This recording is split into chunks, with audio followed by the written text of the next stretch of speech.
राहुल के भाषण के बाद दो बड़ी मीटिंग, इस वक्त की बड़ी खबर, ब्रेक करिए जरा। राहुल गांधी के भाषण के बाद दो बड़ी मीटिंग। राहुल, प्रियंका, सोनिया मीटिंग कर रहे हैं, इस वक्त की बड़ी खबर। संसदीय कार्य और कानून मंत्री की भी बैठक। सीधे चलेंगे अमोद जी के पास। अमोद जी, आपकी खबर सिर्फ आनंद की खबर है। Sorry, I stand corrected. आनंद, इस खबर पर जानकारी दीजिए, सिर्फ ये ब्रेकिंग और शॉर्ट रखिएगा विजय। देखिए, जिस तरह से राहुल गांधी का आज बयान रहा बतौर नेता प्रतिपक्ष, उन्होंने आज अपनी पहली स्पीच दी और जिस तरह से उन्होंने अपोजिशन के नेता के नाते सरकार सत्ता पक्ष पे उन्होंने पॉइंट्स स्कोर किए और जिस तरह से उन्होंने तमाम बातें कही, बार बार आपने देखा होगा कि चेयर की तरफ से भी कहा गया और साथ ही साथ सत्ता पक्ष की तरफ से भी कहा गया कि राहुल गांधी जो बोल रहे हैं वो नियमों के तहत नहीं बोल रहे। तो ऐसे में अभी स्पीकर के साथ मुलाकात चल रही है। संसदीय कार्य मंत्री किरण रिजिजू वहाँ मौजूद है, संसदीय कार्य राज्य मंत्री अर्जुन मेघवाल मौजूद है और बहुत सी ऐसी बातें राहुल गांधी ने अपनी स्पीच में कही है कि संभव है कि उनमें से कुछ बातों को रिकॉर्ड से हटा दिया जाए। हालांकि राहुल गांधी ने बातें बोल दी है, लेकिन जो अपडेटेड वर्जन आएगा, जो बुलेटिन होता है, तो उसमें संभव है कि राहुल गांधी की कुछ बातों को हटा दिया जाए।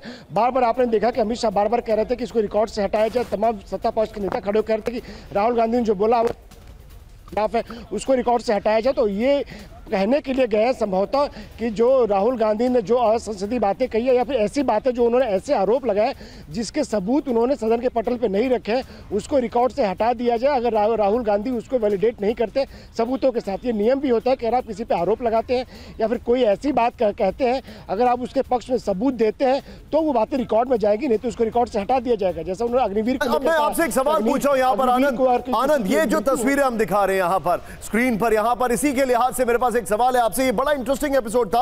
हुआ ये कि भगवान शिव की तस्वीर उन्होंने दिखाई, स्पीकर ने रोका, फिर 1 मिनट रुकने के लिए कहा, फिर बकायदा स्पीकर ने सवाल उठाया कि आपके माननीय सदस्यगण 352 का नियम बता रहे हैं, आपने कहा कि नियम प्रक्रिया से सदन चलना चाहिए। हमारे जितने भी दर्शक हैं ध्यान से देखें तस्वीर, और वो जो एक्सट्रीम उस कॉर्नर में आप देख रहे हैं भगवान शिव की तस्वीर जब राहुल दिखा रहे हैं, राहुल ने कहा और स्पीकर ने कहा कि नियम में जो है उसमें कोई भी प्ले कार्ड या तस्वीर नहीं दिखाई जा सकती।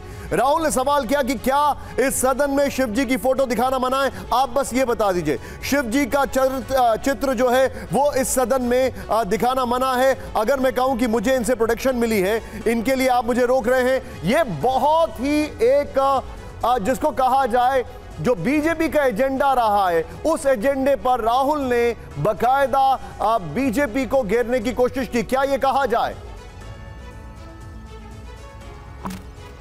तो जाहिर तौर पे आप ये देखिए कि शिवजी की फोटो लेकर आए थे और राहुल गांधी बार बार अपनी स्पीच में शिवजी का जिक्र कर रहे थे, उनकी जो शिक्षा है उसके बारे में बता रहे थे। और जब उनको रोका गया स्पीकर की तरफ से, ये सदन में नियम है कि आप सदन में कोई प्लेकार्ड नहीं दिखा सकते, तस्वीर नहीं दिखा सकते, लेकिन अगर शिवजी की तस्वीर है तो राहुल गांधी ये मैसेज देने में कामयाब रहे कि क्या मैं शिवजी की तस्वीर भी सदन में नहीं दिखा सकता।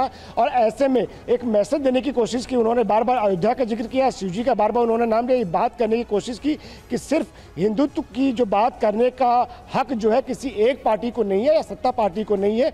हर पार्टी जो है जो हिंदुत्व को मानती है, हिंदू धर्म के नियमों को मानती है, हिंदू धर्म की जो फिलॉसफी है उसको मानती है, तो उसके बारे में बात कर सकती है। किसी एक व्यक्ति या किसी एक पार्टी का कोई हक नहीं है कि वो सिर्फ शिवजी की बात करे, हिंदुत्व की बात करे। और इस तरह से कहीं ना कहीं राहुल गांधी ने जो सत्ता पक्ष का हथियार है, उसी हथियार से सत्ता पक्ष को मैसेज देने की कोशिश की और काफ़ी हद तक अपने इस कोशिश में वो सफल भी होते हुए नजर आए। और जैसा कि हम पहले भी जिक्र कर रहे थे कि राहुल गांधी अकेले सत्ता पक्ष से बोल रहे थे, लेकिन राहुल गांधी को रोकने के लिए, उनको काउंटर करने के लिए प्रधानमंत्री ठीक है